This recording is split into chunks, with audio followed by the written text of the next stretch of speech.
Senator Kathuri.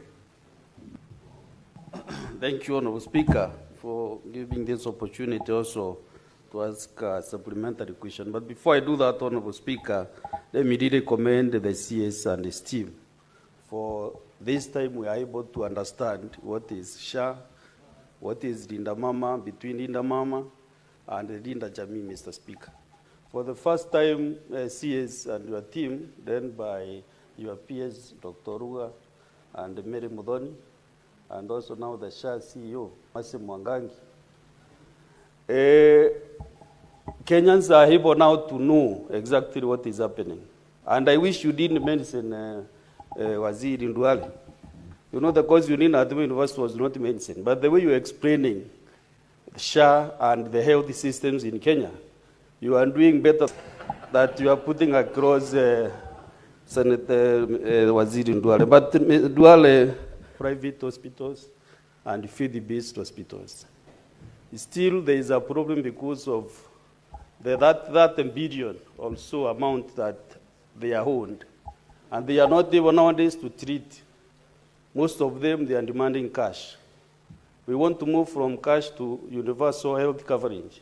So what is your ministry doing to ensure that you are in good books with the private hospitals and the fee-based hospitals? Because like where I come from, most of the public hospitals are not functional. But most of the citizens, most of the people from Meru County use the fee-based and private hospitals. So there is a challenge because they are not getting the health care that we need to give them. So, Mr. CS, you can give a brief on what is happening and what you're intending to do with those type of hospitals. I thank you. Kathuri, my Deputy Speaker now on the chair, I agree with you. The faith-based settlement rate is at 69. You know, Senator Mboni, why are you interrupting the CS? You know the CS is not even in the side of the House. That is why you cannot raise a point of order. Maybe after he summarizes his question, you can seek clarification. But not a point of order to the CS. You know it. Please, Boni Kalwale, I told you, let him finish the questions. Actually, he's answering the questions for the U.S. truly. You should be very quiet. Thank you, Honorable Speaker. Honorable Speaker, your questions, yes. Faith-based hospitals, our settlement rate is 69%. Private hospitals is at 56%.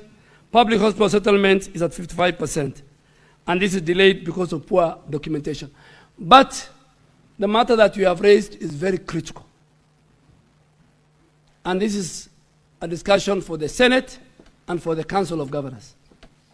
The people who work in our counties, facilities, own private facilities next door. They own facilities. And I've told governors. So they work at the counties as retention.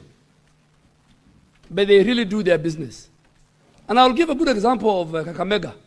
The number of patients seen in Kakamega public hospitals and the amount of drugs dispensed does not tally.